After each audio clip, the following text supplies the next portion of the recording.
Bismillah. Assalamualaikum warahmatullahi wabarakatuh. Innal hamdalillah nahmaduhu wa nasta'inuhu wa nastaghfiruh wa na'udzu billahi min shururi anfusina wa min sayyiati a'malina. May yahdihillahu fala mudilla lahu wa may yudlil fala hadiya lahu. Asyhadu an la ilaha illallah wahdahu la syarika lahu iqraran bihi wa tauhidan wa asyhadu anna Muhammadan abduhu wa rasuluhu sallallahu alaihi wasallam tasliman mazidan. Ya ayyuhalladzina amanu taqullaha haqqa tuqatih wa la tamutunna illa wa antum muslimun. Fa inna asdaqal hadithi kitabullah wa khairal hadyi hadyu Muhammadin sallallahu alaihi wasallam wa syarrul umuri muhdatsatuha fa inna kulla muhdatsatin bid'ah wa kulla bid'atin dhalalah wa kulla dhalalatin finnar. Hadirin jamaah kaum muslimin, ikhwah sekalian yang dimuliakan oleh Allah Subhanahu wa taala. Alhamdulillah bertemu kembali di hari Ahad di setiap pekan pertama di setiap bulannya. Kita mengkaji apa-apa yang dituliskan oleh Syekh Muhammad bin Abdul Wahhab dalam kitabnya Al-Qawaidul Arba'. Di pertemuan yang lalu kita telah membacakan sebuah mukadimah dari beliau yang mengetengahkan tentang 3 pilar kebahagiaan, yaitu kebahagiaan itu adalah apabila kita mendapatkan nikmat maka bersyukur. Apabila kita mendapatkan musibah maka kita bersabar. Dan apabila kita terjerumus kepada kemaksiatan kita segera beristighfar. Kita masuk kepada pembukaan yang kedua. Dimulai dengan kata-kata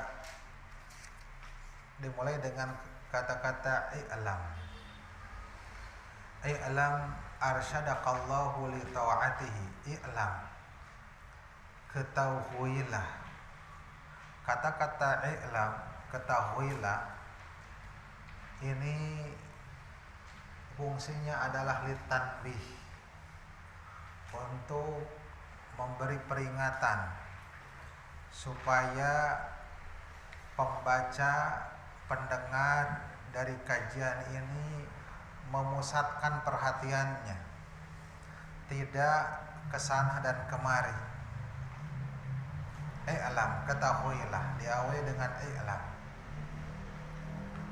Seperti misalkan suatu pengumuman, ditulis pengumuman, maka orang akan melihat kepadanya, fokus apa yang akan diumumkannya tersebut. Karena poin-poin yang akan dibahas dalam masalah ini selanjutnya dalam kata-kata berikutnya adalah merupakan perkara yang penting, bahkan terpenting di dalam agama ini. Kemudian arsyadakallahu li ta'atihi, semoga Allah memberi petunjuk. Ar-rusdu, petunjuk adalah kebalikan dari al-ghay, kesesatan. Qad tabayyana rusdu minal ghay, sungguh telah jelas ar-rusdu, petunjuk, minal ghay, dari kesesatan. Jadi ini adalah doa supaya kita, para pembaca, para penalaah kitab beliau, diberi petunjuk. Al-huda, ar-rusdu, ya. Petunjuk ada 2, ya.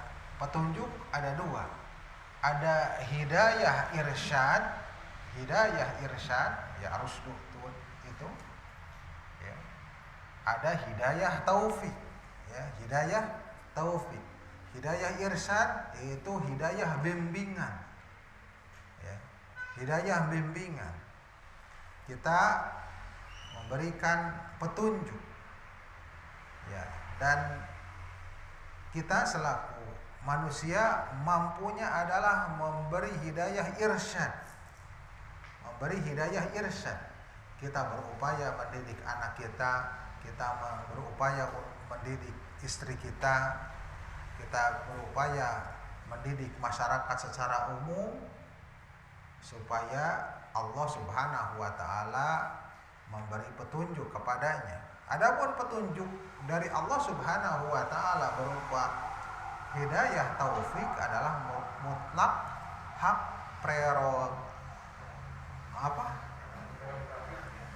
taheta. Jadi hak Allah Subhanahu wa taala sepenuhnya, ya. Sepenuhnya. Ya, kita tidak bisa memberikan petunjuk itu. Ya. Hidayah taufik ini tidak bisa. Ya. Memberi pemahaman sampai orang itu juga bisa paham, kita juga tidak bisa. Kita hanya berusaha untuk mencari metode supaya orang itu paham dengan berbagai metode, dengan penguasaan ilmu dan sebagainya, ya, dengan berbagai metode diulik supaya paham. Tetapi apakah bisa kita menjamin ilmu itu masuk ke hatinya, ke pemahamannya? Tidak. Ya, udah sekuat tenaga ada yang nggak bisa, itu paham. Nah, itu juga adalah hak dari Allah Subhanahu wa taala. Sehingga kata para ulama, kalaulah aku ini bisa memberikan ilmu itu bagaikan menyuapi makanan, maka aku akan suapkan bakatku, semangat para salaf untuk memahamkan, untuk mengajarkan, semangat untuk mengajar, semangat untuk memberi petunjuk. Bahkan dikatakan, ditanyakan kepada sebagian ulama, dikatakan kalau sebelum ajal masih ada waktu beberapa saat, apa yang mau kau lakukan? Katanya mengajar. Jadi semangat untuk mengajar, semangat untuk memberi petunjuk. Jadi kesemangatan untuk berdakwah, membimbing orang lain, ya, tidak mesti ceramah, ya, tidak mesti ceramah, tidak mesti yang seperti ini, karena perlu kemampuan dengan obrol memasukkan pemahaman sedikit demi sedikit. Itu adalah kita harus bersemangat, ya, dengan cara apapun, ya, dakwah ini. Mudah-mudahan dengan cara itu Allah Subhanahu wa taala memberikan hidayah taufiknya. Berapa banyak orang yang bisa membawa yang lain untuk membawa kepada majelis ilmu, ya. Karena dakwah dari orang yang tidak kurang berilmu adalah berdakwah supaya orang hadir di majelis ilmu. Itu yang harus dilakukan, ya. Berdakwah orang yang tidak berilmu apa? Mengajak orang untuk hadir di majelis ilmu, mengajak untuk belajar. Semoga Allah memberikan petunjuk kepadamu untuk mentaatinya, untuk mentaati Allah Subhanahu wa taala. Maksudnya supaya memberi petunjuk untuk senantiasa mentaati, yakni beristiqomah di dalam ketaatan, ya, beristiqomah di dalam ketaatan. Karena istiqomah adalah merupakan setengah dari agama ini. Setengah dari agama ini. Dikatakan di dalam hadis arba'in, kulli fil Islam, katakanlah kepadaku tentang Islam yang aku tidak bertanya kepada selainmu ya Rasulullah. Kata Rasul apa? Kul, katakanlah, amantu billah, aku beriman kepada Allah, sumastaqim. Jadi agama itu cuma apa? Cuma dua, beriman dan beristiqomah. Beriman dan beristiqomah. Beriman cakupannya luas, ya. Iman itu al-qaul, ya. Iman itu al-qaul, al-amal, wal-i'tiqad. Kalau dibagi tiga, al-qaul, al-amal, al-i'tiqad. Ya, bukan hanya apa? Bukan hanya keyakinan. Iman apa itu? Percaya. Al-qaul, iqrarun bil lisan, qaul, mengikrarkan dengan lisan. Wa amalu bil arkan. Ya, mengamalkan dengan anggota badan. Wa i'tiqadun bil qalbi, meyakini dengan hati. Iqrarun bil lisan, i'tiqadun bil qalbi, wal amalu bil arkan. Nah, tidak ada imanan tanpa apa? Tanpa ada amalan, ya, tanpa ada amalan. Istiqomah. Karena orang yang istiqomah tatanazzalu alaihimul malaikah. Nanti akan turun kepada orang yang istiqomah itu yang mengatakan Allah takhafu wa la tahzanu, yang kamu jangan takut dan kamu jangan bersedih. Takut dengan apa yang akan dihadapi nanti setelah kematian, dan bersedih dengan orang-orang yang dicintainya yang ditinggalkan. Kumaha barudak, kumaha istri. Nah, seperti itu, sedih. Di dalam ajal itu, sakaratul maut itu sedih dan takut. Maka orang yang istiqomah akan disupport oleh malaikat, ya. Alla takhafu wa la tahzanu wa abshiru bil jannah. Dan bergembiralah nanti dengan surga. Maka segera, maka cepat meninggalnya, ya. Cepat meninggalnya. Bahkan di antara mereka ada meninggal dalam keadaan tersenyum karena melihat, memandang apa yang dipandang oleh dia berupa keindahan, ya, seperti itu. Kak, ini adalah mendoakan kita untuk beristiqomah. Dan doa, ya, doa tatkala kita mengajarkan suatu kebaikan, ya, berdoa kepada yang kita ajari, ya, itu adalah merupakan sesuatu yang pokok sebelum kita mengajari, ya. Dan sesuatu yang harus kita sandingkan di dalam pembelajaran kita. Doakan, ya, doakan kebaikan untuk anak didik kita. Mungkin di antara mereka ada sesuatu yang kita tidak harapkan. Contohnya apa? Dengar wae diajarkan teh. Ya doakan. Ya. Mungkin ada di antara mereka yang tidak sesuai karakternya, ketidaksopanan atau kenakalan dan sebagainya. Doakan. Ya. Doakan kebaikan mereka. Tidak baik kalau hanya marah-marah atau mengumpat. Budak eta mah bang orang minta ampunnya, ya. Budak eta mah bodohnya minta ampun. Jika bapakna juga nama, kan seperti itu. Enggak baik seperti itu, ya. Yang perlu kita lakukan apa? Mendoakan. Sebagaimana ini dicontohkan oleh Syekh Muhammad bin Abdul Wahhab, selalu sebelum memberi pelajaran adalah apa? Mendoakan, ya. Doakan kebaikan. Arsyadakallahu li ta'atihi. Kemudian setelah mendoakan baru masuk kepada pelajaran. Annal hanifiyyata millata Ibrahim an ta'budallaha mukhlishan lahud-din. Bahwasanya al-hanifiyah millah Ibrahim, hanifiyah millah Ibrahim, bahwasanya an ta'budallaha, yaitu engkau beribadah kepada Allah mukhlishan lahud-din, mengikhlaskan kepadanya agama, memurnikan kepadanya agama. Hanifiyah, ya, ajaran al-hanifiyah yaitu millah Ibrahim yang hanif, ya, ya. Millah Ibrahim yang hanif itu yang dibawa oleh Ibrahim.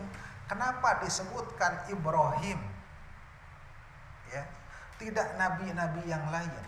Karena Ibrahim adalah nabi yang diklaim oleh setiap agama. Yahudi mengklaim bahwasanya ini adalah milah Ibrahim. Nasrani juga mengklaim bahwasanya ke atasnya mah ya ini adalah ajaran Ibrahim. Bahkan orang-orang musyrik, kaum musyrikin mengakunya, mengklaimnya apa? Mendakwanya adalah milah Ibrahim. Padahal mereka musyrik. Bahkan saya dengar kemarin-kemarin di koran ada di Cianjur namanya milah Ibrahim. Entah Islam, milah Ibrahim. Duka kumaha. Ya katanya cuma ya ingat-ingat sama Allah saja seperti itu. Milah Ibrahim ini diklaim. Ya. Ibrahim adalah seorang nabi yang dari Nabi Ibrahim keturunannya semuanya adalah para nabi. Ya. Ibrahim bersumber dari beliau, keturunannya semua adalah para nabi. Para nabi itu kebanyakan dari kalangan Bani Israel. Ya. Hanya Nabi Muhammad SAW yang dari keturunan Ismail. Bani Israel adalah keturunan dari Nabi Ishak. Nabi Ishak adalah putra Ibrahim. Jadi Ibrahim mempunyai dua anak. Anak pertama yaitu Ismail, anak kedua yaitu Ishak. Nabi Ismail adalah anak dari Hajar. Siapa Hajar? Hajar adalah istri kedua dari Ibrahim. Istri kedua dari Ibrahim. Ya, istri kedua dari Ibrahim. Ishak adalah anak kedua dari siapa? Dari Sarah, istri pertama. Ketika Hajar duluan melahirkan anaknya, yaitu Ismail, karena anak istri kedua duluan, maka Sarah cemburu karena ini udah duluan punya anak. Padahal Hajar itu adalah pilihan dari Sarah. Bayangkan, udah nih nikah aja sama ini misalkannya, ya ridho tahnya, lain bukan rival, bukan siapa-siapa, bukan yang dibenci, ini mah orang yang disukai, makanya diridhoi juga. Tetapi ketika mengandung duluan dan lahir anak duluan, maka ada sifat cemburu. Maka cemburu bagi wanita adalah merupakan suatu yang tidak bisa dilepaskan. Ya apalagi kalau menikah dengan seorang yang tidak dikenal. Seperti itu. Kalau istri para nabi saja cemburu, dan yang memilihkan wanita keduanya itu adalah istri yang pertama juga cemburu, apalagi istri-istri kita yang juga ya jauh dari para nabi, ya pasti cemburu. Dan karakter wanita adalah berada di dalam kebengkokannya.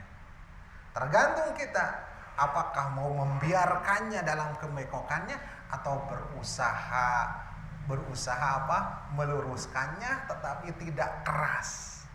Bila meluruskannya dengan keras maka patah. Apa patah itu? Meminta talak, datang belah. Jadi kalau istri sudah minta talak, udah bengkoknya udah patah, sudah tos potong kata Pak, ya tos potong, ya seperti itu.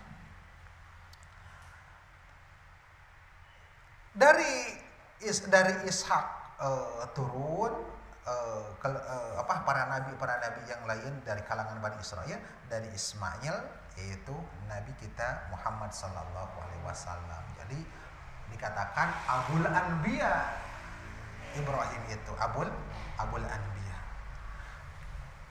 Apa yang dinamakan dengan Al-Hanifiyah, yaitu Millatul Hanif, agama yang hanif, yaitu Ibrahim alaihi salam. Al-Hanif adalah al-muqbil 'ala Allah, al-mu'rid amma siwa. Al-Hanif adalah al-muqbil 'ala Allah, orang yang menghadapkan kepada Allah, segera kepada Allah, seluruhnya menghadapkan apa-apa kepada Allah Subhanahu wa taala. Al-mu'rid amma siwah, yang berpaling dari selainnya. Ini adalah yang dimaksud dengan hanif. Menghadapkan kepada Allah biqalbihi, dengan hatinya, wa amalihi, dan amal-amalnya, wa niyatihi, dan niat-niatnya, wa maqasidihi, dan maksudnya, tujuannya, kulliha, seluruhnya, lillah, untuk Allah. Al-mu'rid amma siwahu, itu yang berpaling dari selain Allah Subhanahu wa taala. Dan Allah Subhanahu wa taala memerintahkan kita untuk ittiba, mengikuti millahnya Ibrahim. Sebagaimana di dalam surat Al-Hajj ayat 78, wa ma ja'ala 'alaikum fid dini min haraj. Dan tidaklah Dia menjadikan atas kamu di dalam agama ini min haraj, kesulitan. Millata abikum Ibrahim, millah bapak kalian adalah Ibrahim, dalam surat Al-Hajj ayat 78. Apa millah Ibrahim itu?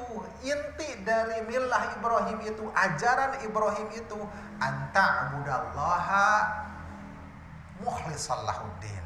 Engkau beribadah kepada Allah dengan memurnikan agama ini untuknya, amalan ini untuknya, syariat ini untuknya, ibadah ini untuknya. Ini adalah merupakan Al-Hanifiyah. Tidaklah Al-Hanifiyah itu maksudnya beribadah ke Allah. Apa Al-Hanifiyah itu? Ajaran Hanifiyah itu, ajaran Ibrahim itu ibadah ke Allah tos weh. Tidak sampai di sana, tetapi apa? Ditakyid dengan mukhlishan lahuddin. Apa? Mengikhlaskan, memurnikan agama untuknya. Yakni meninggalkan kesyirikan, kemusyrikan. Karena ibadah apabila bercampur dengan kesyirikan maka batal. Tidak sah ibadahnya. Hanyalah ibadah itu diterima apabila selamat, bersih, jauh dari syirik akbar maupun syirik asghar. Sebagaimana firman Allah Subhanahu wa taala dalam surat Al-Bayyinah ayat 5, "Wa ma umiru illa liya'budullaha mukhlishina lahud-dina hunafa." Dan tidaklah mereka diperintahkan kecuali untuk supaya mereka beribadah kepada Allah mukhlishina lahuddin, mengikhlaskan, memurnikan agama kepadanya, hunafa, yang lurus. Hunafa adalah jama dari hanif, ya. Hunafa jama dari hanif, lurus, ya. Yaitu yang murni, yang mukhlis, yang mengikhlaskan, yang memurnikan untuk Allah Subhanahu wa taala. Dan ibadah ini adalah yang Allah perintahkan seluruh makhluknya. Sebagaimana firman Allah Subhanahu wa taala, "Wa ma khalaqtul jinna wal insa illa liya'budun." Tidaklah aku ciptakan jin dan manusia kecuali untuk beribadah kepadaku. Dalam surat Ad-Dariyat ayat 56. Dan makna ya'buduni, beribadah kepadaku, adalah yuwahhiduni, kata Ibnu Abbas, atau yufriduni bil ibadah, mengesahkanku dalam ibadah. Maka hikmah dari mereka itu diciptakan, ya, kalangan jin dan manusia, supaya apa? Supaya beribadah kepada Allah Subhanahu wa taala dengan memurnikan agama kepadanya. Namun di antara mereka ada yang berimtithal, artinya melakukan perintah-perintah, menjauhi larangan, tetapi di antara mereka pun banyak yang tidak imtithal, tidak beribadah, tidak mentaati, ya, tidak mentaati. Tetapi hikmah yang Allah Subhanahu wa ta'ala ciptakan kepada mereka yaitu beribadah, ya. Dan orang-orang yang tidak beribadah kepada Allah Subhanahu wa ta'ala itu sama sekali tidak merugikan Allah Subhanahu wa ta'ala, tidak merugikan, tidak mengurangi kemaharajaan, kemahakuasaan, keagungan Allah Subhanahu wa ta'ala sedikit pun. Kalau seluruh makhluk dari mulai awalnya hingga akhirnya menjadi semua orang-orang yang paling fajir, paling durhaka, itu sama sekali tidak mengurangi kerajaan dari Allah Subhanahu wa ta'ala. Berbeda dengan manusia yang perlu dengan dukungan. Seseorang yang berkuasa tidak bisa berkuasa tanpa ada dukungan, betul? Orang yang berkuasa tatkala rakyatnya tidak mendukung akan turun dengan sendirinya. Tetapi Allah Subhanahu wa ta'ala tidak memerlukan kepada dukungan, penghambaan, pemberian rizki dan lain sebagainya. Allah Subhanahu wa ta'ala tidak memerlukan atas hal itu semua. Kemudian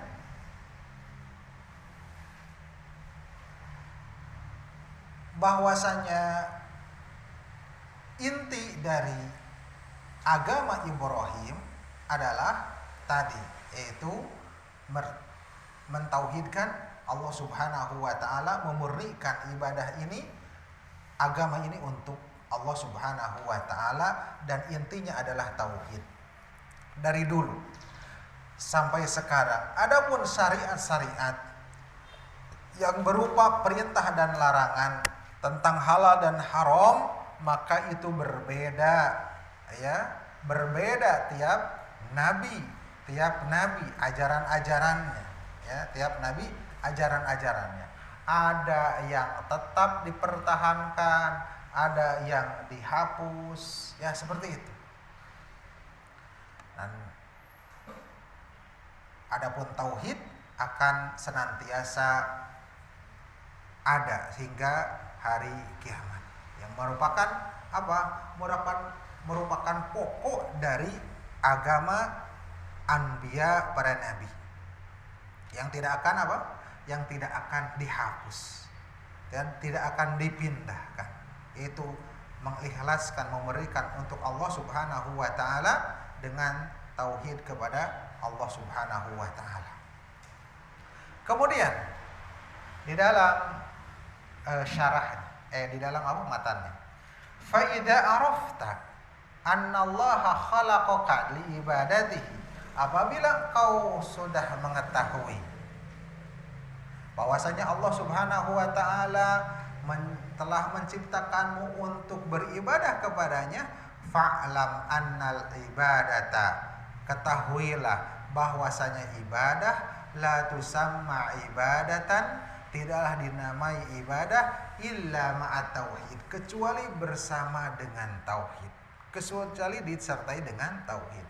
Kama anna salata la tusamma salatan, sebagaimana bahwasanya salat tidak dinamai salat, tidak disebut salat illa ma'at taharah, kecuali dengan disertai dengan taharah. Fa idza dakhala syirku fil ibadati, maka apabila masuk syirik dalam ibadah, fasadat, rusak, batal, kal hadathi idza dakhala fit taharah, seperti hadas apabila masuk di dalam taharah. Apabila engkau telah mengetahui bahwasanya Allah telah menciptakanmu untuk beribadah ini, yakni apabila kita semua mengetahui ayat yang tadi, wa ma khalaqtul jinna wal insa illa liya'budun, dan kita semua adalah merupakan golongan dari manusia yang masuk dalam ayat ini, dan kita mengetahui bahwasanya Allah Subhanahu wa taala tidaklah menciptakan kita hanya untuk iseng, ya, hanya iseng-iseng belaka, atau Allah Subhanahu wa taala menciptakan kita itu hanya untuk makan dan minum saja, ya, hidup di dunia, ya, mengumpulkan harta, bersenang-senang, ya, menikmati alam ini, menikmati apa-apa yang Allah Subhanahu wa taala berikan kepada kita, ya. Itu bukan itu, tetapi menciptakan itu adalah untuk beribadah, dan Allah Subhanahu wa taala menjadikan alam ini dikuasai oleh kita. Kita bisa menikmatinya, kita bisa mengolahnya, kita bisa memproduksinya dari apa-apa yang telah ada di muka bumi ini, yakni apa? Untuk menjadikan bantuan, menjadikan sarana, fasilitas untuk kita beribadah kepada Allah Subhanahu wa taala. Jadi apapun yang kita miliki, apapun yang ada di muka bumi ini yang halal bagi kita, untuk apa maksudnya? Untuk mendukung tujuan dari penciptaan kita, ya, sebagai manusia, ya. Karena apa? Karena kita tidak bisa hidup tanpa perkara-perkara tersebut, ya. Kita pun tidak bisa menyampaikan, melakukan suatu ibadah tanpa dari fasilitas-fasilitas tersebut. Kita bisa gak sholat tanpa ada rizki dari Allah Subhanahu wa ta'ala? Bukankah sholat itu harus berwudu? Berwudu itu harus ada air. Bukankah sholat itu harus berpakaian? Dan berpakaian itu adalah harus kita olah dari sumber daya alam itu hingga jadi pakaian, ya. Jadi apapun yang ada di muka bumi ini dalam rangka apa? Untuk mendukung terlaksana tujuan dari Allah Subhanahu wa taala untuk beribadah tersebut. Jadi bukan untuk bersenang-senang menikmati alam ini, makan, minum, apapun yang kita inginkan. Kalau seperti itu, maka apa bedanya kita dengan hayawan, dengan para binatang dan lain sebagainya. Anak Adam seluruhnya, cucu Adam seluruhnya adalah diciptakan untuk suatu tujuan yang tinggi dan hikmah yang agung, yaitu ibadah kepada Allah Subhanahu wa taala. Wa ma khalaqtul jinna wal insa illa liya'budun.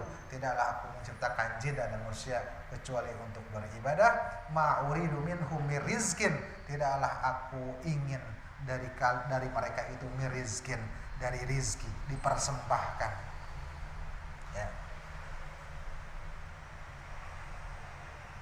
Allah Subhanahu wa ta'ala tidak menciptakan kita untuk hanya berusaha, mengambil kasab atau beraktivitas untuk mengumpulkan harta sebagaimana yang dilakukan oleh kebanyakan dari orang-orang, ya. Mengumpulkan harta, kumpulkan terus, ya, hidupnya untuk mengumpulkan harta. Tidak. Orang bekerja, berkarir terus, ya, bukan. Ya, apapun itu untuk apa? Untuk Allah, untuk beribadah kepada Allah Subhanahu wa taala. Allah Subhanahu wa taala tidak memerlukan hal itu selain ibadah kepada Allah Subhanahu wa taala. Maka dikatakan ma uridu mir rizqin. Tidaklah aku menginginkan dari mereka mir rizqin, rizki, diberi rizki, wa ma uridu ayyutimun, dan tidaklah aku menginginkan untuk diberi makan. Karena Allah Subhanahu wa taala yang memberi rizki, Allah Subhanahu wa taala yang memberi makan. Tidak tidak memerlukan.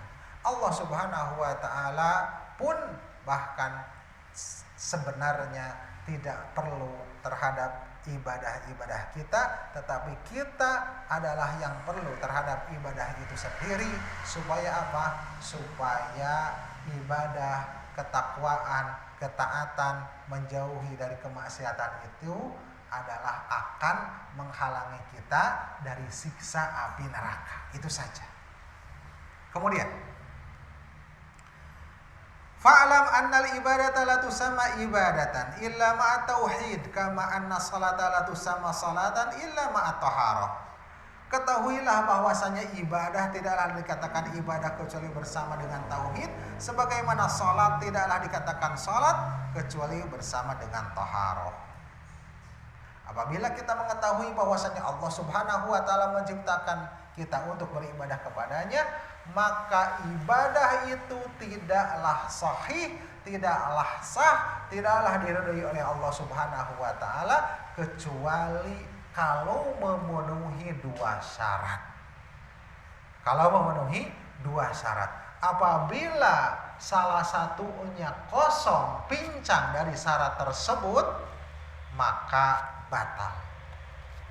Asyaratul awal, syarat yang pertama adalah antakuna khalisatan liwajhillah, yaitu ibadah itu harus murni, harus ikhlas mengharap wajah Allah Subhanahu wa taala, tidak ada kesyirikan kepadanya.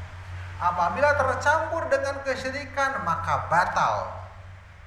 Seperti toharo bersuci, apabila di sana ada hadas maka batal. Begitupun kalau kita beribadah kepada Allah Subhanahu wa taala kemudian syirik, maka batal ibadahnya. Sebagian orang atau kebanyakan dari orang menganggap bahwasanya kalau kita itu beribadah mengakui Allah Subhanahu wa taala yang menciptakan, yang memberi rizki, iman, hal itu semua, kemudian dia tetap melakukan hal-hal yang di luar dari tauhid, seperti meminta-minta ke kuburan atau meminta-minta ke selain Allah Subhanahu wa taala, mereka menganggap bahwa dia itu tidak berbuat syirik kepada Allah.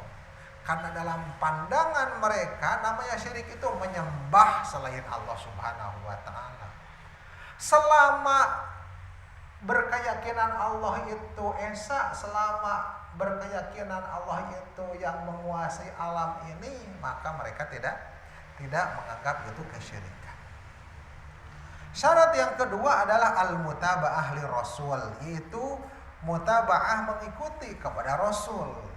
Maka ibadah manapun yang dilakukan tanpa contoh Rasul, tanpa ittiba kepada Rasul, maka itu pun batal, tertolak. Ya, karena itu merupakan merupakan kebid'ahan dan kekhurafatan. Oleh karena itu Rasulullah Shallallahu Alaihi Wasallam mengatakan, man amila amalan laisa alaihi amruna fahuwa raddun. Barang siapa yang mengamalkan suatu amalan yang tidak ada perintah dari kami, fahuwa raddun ay mardudun, yaitu dia itu tertolak. Di dalam riwayat lain dikatakan, man ahdasa fi amrina hadza ma laisa minhu fahuwa raddun. Barang siapa yang melakukan perkara yang baru dalam urusan kami ini siapa? Urusan agama kami, kata Rasul. Di amrina hada, pada urusan kami ini, malaisa minhu, apa-apa yang tidak ada dari sananya, bahwa raddun, maka tertolak. Maka mestilah ibadah itu sesuai dengan apa yang dicontohkan oleh Rasulullah Sallallahu Alaihi Wasallam, bukan dengan anggapan baik sebagian orang atau kebanyakan dari orang, bukan dari niat semata-mata yang baik atau tujuan yang baik atau ini untuk kebaikan kan kelihatan baik. selama tidak ada yang menunjukkan kepadanya dalil atas disyariatkannya, mau baik mau sepakat seluruh masyarakat atas kebaikan amalan tersebut, ataupun siapa saja tokoh masyarakat atau siapapun yang menganggap bahwa itu kebaikan, maka itu tetap bid'ah, tidak bermanfaat bagi pelakunya, tetapi bahkan itu memadaratkan. Bahkan itu adalah merupakan kemaksiatan yang a'dham, yang paling besar kemaksiatan, yaitu apa? Mengada-ngadakan suatu yang tidak ada, melakukan perkara-perkara yang baru dalam agama yang tidak ada contohnya, walaupun dengan niat untuk taqarrub kepada Allah Subhanahu wa taala. Maka jamaah sekalian yang dimuliakan oleh Allah Subhanahu wa taala, mestilah dalam ibadah ini didasari dengan dua syarat, yaitu al-ikhlas dan mutaba'ah li Rasul sallallahu alaihi wasallam, hingga jadilah ibadah itu ibadah yang sahih, yang bermanfaat bagi pelakunya. Apabila masuk kepadanya syirik, maka batal. Apabila ibadah itu ibadah yang diada-adakan, perkara-perkara yang baru yang tidak ada dalilnya, maka juga batal. Tanpa dua syarat ini, maka tidak ada faedahnya, tidak ada faedahnya sama sekali, dan tidak ada diterima oleh Allah Subhanahu wa taala. Kemudian kata Syekh Muhammad bin Abdul Wahhab, فَإِذَا عَرَفْتَ أَنَّ شِرْكَ إِذَا خَالَطَ الْعِبَادَةَ أَفْسَدَهَا وَأَحْبَطَ الْعَمَلَ وَصَارَ صَاحِبُهُ مِنَ الْخَالِدِينَ فِي النَّارِ عَرَفْتَ أَنَّ أَحَمَّ مَا عَلَيْكَ مَعْرِفَةَ ذَلِكَ. Apabila kau mengetahui bahwasanya syirik apabila bercampur dengan ibadah itu adalah akan merusaknya, membatalkannya, dan menggugurkan amalnya, dan menjadikan pelakunya adalah termasuk dari orang-orang yang kekal di neraka, maka engkau tahu bahwasanya itu adalah merupakan perkara yang paling penting, yang wajib kamu mengetahui.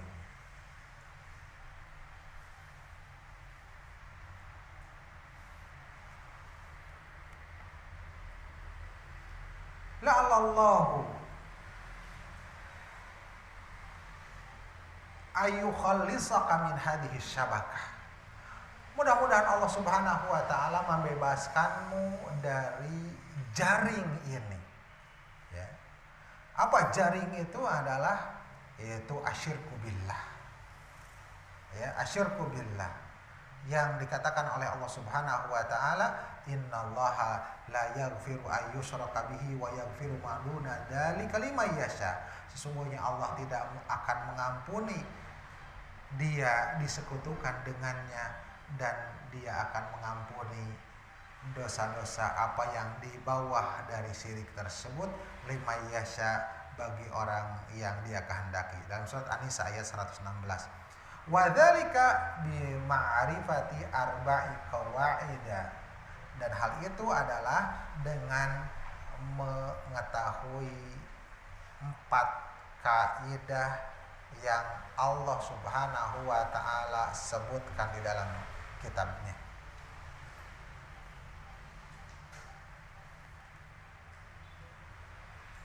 Ya. Ada yang kelewat tadi tentang syarahnya yang tadi ya. Kalau di sana maka kata pensyarah Syekh Shalih Al Fauzan, maka tidak ada di sana orang dari kalangan makhluk ini yang wajib tentang tadi ittiba, yang wajib diikuti kecuali Rasulullah Sallallahu Alaihi Wasallam. Adapun selain Rasul maka tidak diikuti, tidak ditaati, karena ittiba mutlak untuk Rasulullah Sallallahu Alaihi Wasallam. Ittiba kepada orang, mengikuti kepada orang, mencontoh kepada orang, mentaati kepada orang kalau orang tersebut mencontoh kepada Rasulullah Sallallahu Alaihi Wasallam. Maka kata Allah Subhanahu Wa Taala, atiullaha wa atiur rasul wa ulil amri minkum. Taatilah kepada Allah dan taatlah kepada Rasul dan ulil amri di antara kalian. Ulil amri adalah al-umara wal ulama. Umara dan ulama. Apabila mereka ulama dan umara tersebut taat kepada Allah, maka wajib kita taat dan mengikuti kepada mereka. Tetapi apabila ulama tersebut dan umara tersebut menyelisih perintah Allah, maka tidak wajib, atau bukan tidak wajib, bukan tidak wajib, tetapi apa? Tidak boleh kita Tidak boleh kita taat dan kita tidak boleh mengikuti apa-apa yang mereka lakukan apabila mereka menyelisihi Allah dan Rasulnya. Kenapa? Karena tidak ada di sana seseorang yang ditaati dengan benar-benar, ya, di antara makhluk benar-benar dia ditaati kecuali Rasulullah Shallallahu Alaihi Wasallam. Selain Rasul maka tidak ditaati dan kita tidak diikuti kecuali apabila taat kepada Rasul dan mengikuti kepada Rasul. Dan ini adalah ibadah yang sahih. Yang tadi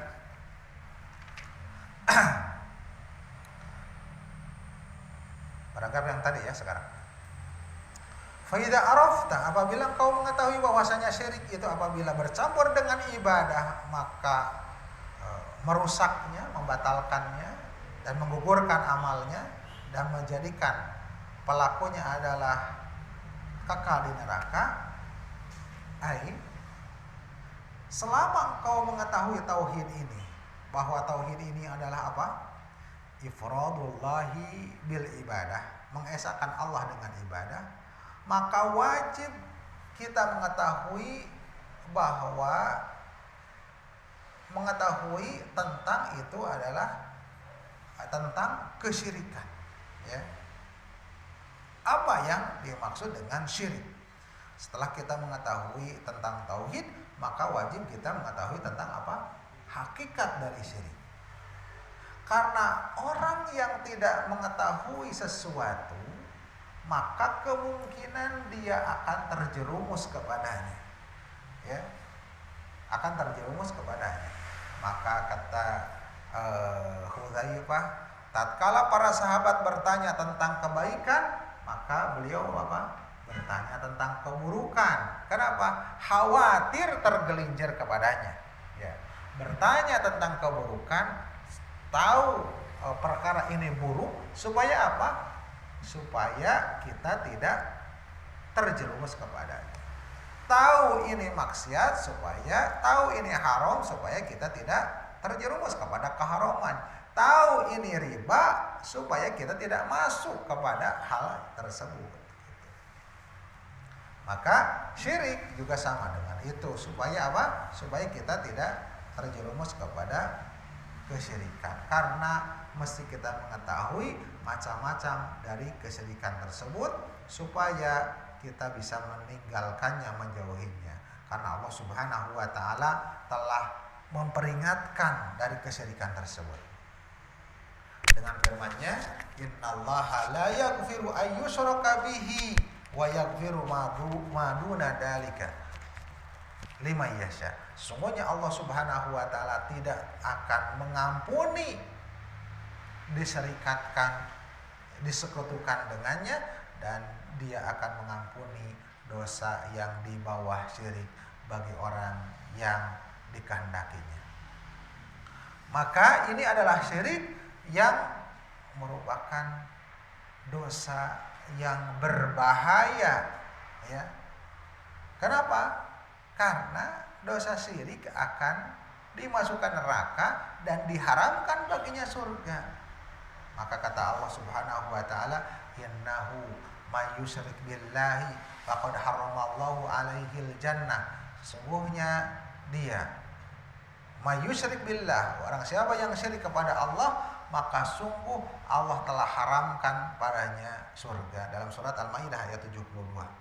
Maka itu juga diharamkan kepadanya maghfirah, ampunan. Innallaha la yaghfiru ayyushraka bihi.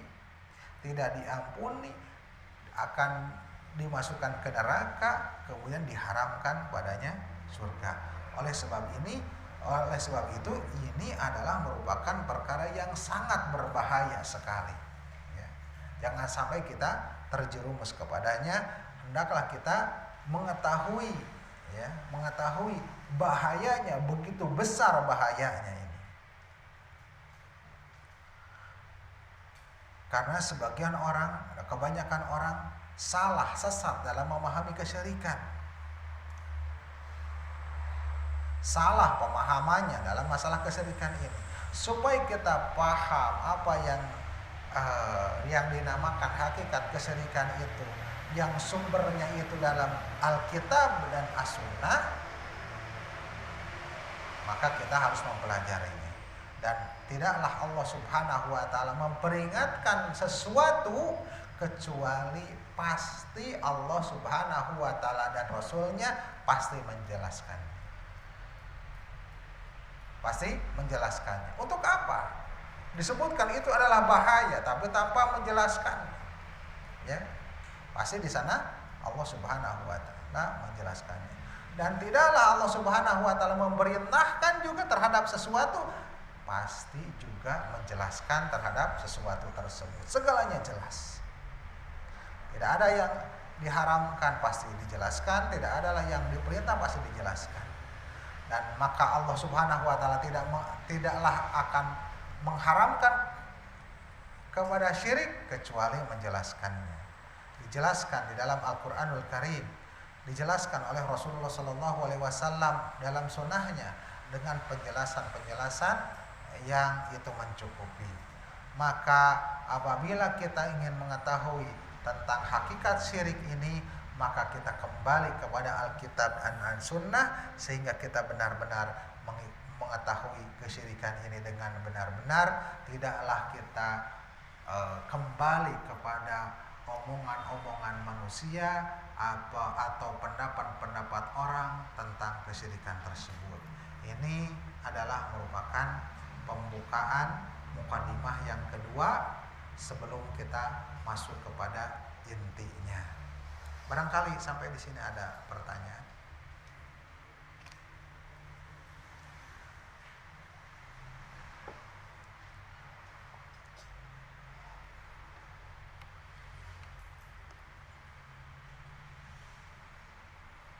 Ada pertanyaan, silakan. Jadi pembukaan yang kedua. Jadi tentang bahayanya syirik, ya, tentang ibadah, tentang hakikat ibadah, tentang tauhid kepada Allah Subhanahu wa ta'ala. Nanti kita akan masuk kepada 4 kaidah. Qawaidul Arba'ah itu 4 kaidah memahami kesyirikan. Ya. Apakah orang yang beritikad dalam hidupnya atau hidup biasa saja, apakah jatuh di neraka? Ya. Apakah orang yang beriktikad tauhid rububiyah saja apakah kekal di neraka? Hanya beriktikad bahwasanya Allah Subhanahu wa ta'ala yang menguasai alam ini, yang menciptakan alam ini, yang menghidupkan, yang mematikan, tetapi tidak mempersembahkan, tidak mengakui tauhid uluhiyahnya, kekal di neraka. Pengakuan terhadap rububiyah Allah Subhanahu wa ta'ala adalah keyakinan yang itu dianut oleh orang-orang musyrik zaman dahulu, bahkan orang-orang musyrik zaman sekarang, ya. Tetapi mereka tidak bertauhid uluhiyah, padahal tauhid rububiyah mengkonsekuensikan kepadanya tauhid uluhiyah. Setelah pengakuan bahwasanya Allah Subhanahu wa ta'ala yang menciptakan, Allah Subhanahu wa ta'ala yang hanya Allah Subhanahu wa ta'ala yang menguasai alam, yang memberi rizki, yang menghidupkan, mematikan, maka dengan itulah kita mempersembahkan ibadah ini kepada zat yang seperti itu, tidak kepada yang lain, ya, tidak kepada yang lain. Ya.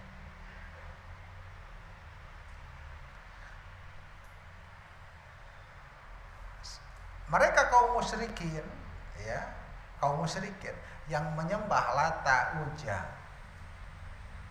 Manat dan lain sebagainya. Apakah mereka meyakini bahwasanya Lata dan Uzza itu adalah yang memberi rizki, yang menciptakan langit dan bumi, yang mengatur alam? Tidak, ya, tidak meyakini itu. Tetap meyakini Allah. Tetapi mereka disebut dengan kaum musyrikin, ya, kaum musyrikin. Mereka pun beribadah kepada Allah Subhanahu wa taala, tetapi beribadah kepada yang lainnya. Bukan saja dia meyakini kerububiyahan Allah, bahkan mereka pun beribadah, mempersembahkan kepada Allah Subhanahu wa taala, tapi beribadah juga kepada yang lainnya. Mereka tawaf, bukankah itu ibadah? Ya, tawaf. Ya. Itu mempersembahkan untuk Allah. Ya, tawaf beribadah. Bahkan mereka, ya, saking ingin memurnikan ibadah untuk Allah, ketika mereka itu tidak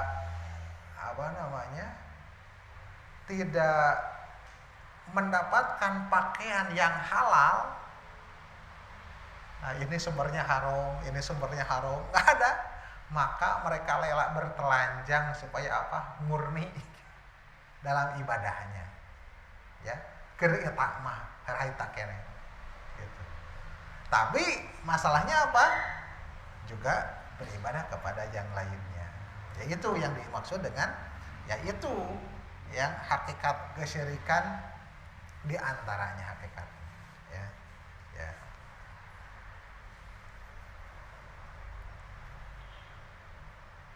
Kalau zaman sekarang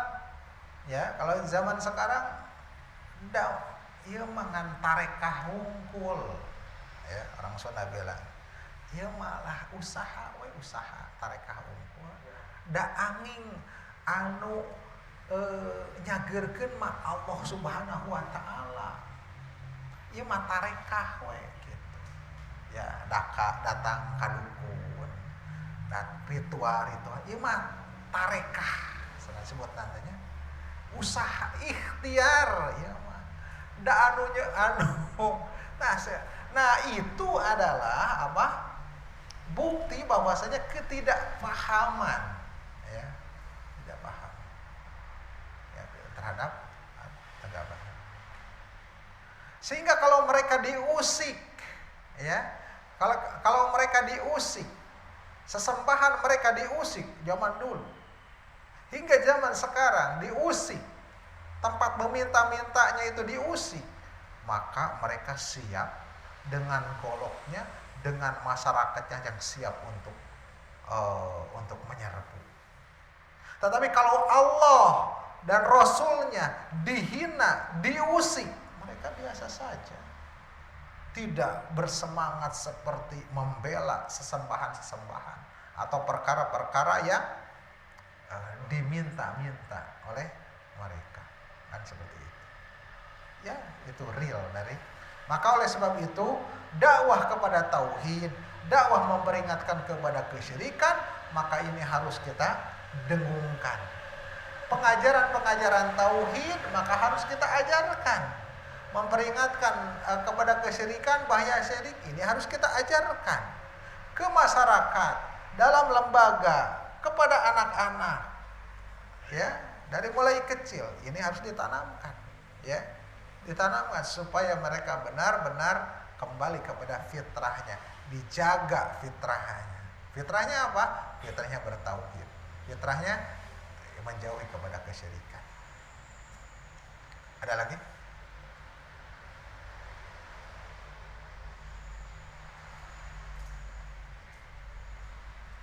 Bila tidak ada, ikhwah sekalian, saya belum bisa masuk kepada kaidah pertama, kedua dan ketiga. Dicukupkan di pembukaan saja supaya ikhwah sekalian paham arah dari apa? Arah dari penulis, arah dari Syekh Muhammad bin Abdul Wahab dari pembukaannya, supaya kita nanti bisa masuk kepada kaidah demi kaidah untuk bisa memahami kepada kesyirikan tersebut. Wa sallallahu ala nabiyyina Muhammadin wa ala alihi wa sahbihi ajma'in. Subhanakallahumma wa bihamdika asyhadu an la ilaha illa anta astaghfiruka wa atubu ilaik. Wassalamualaikum warahmatullahi wabarakatuh.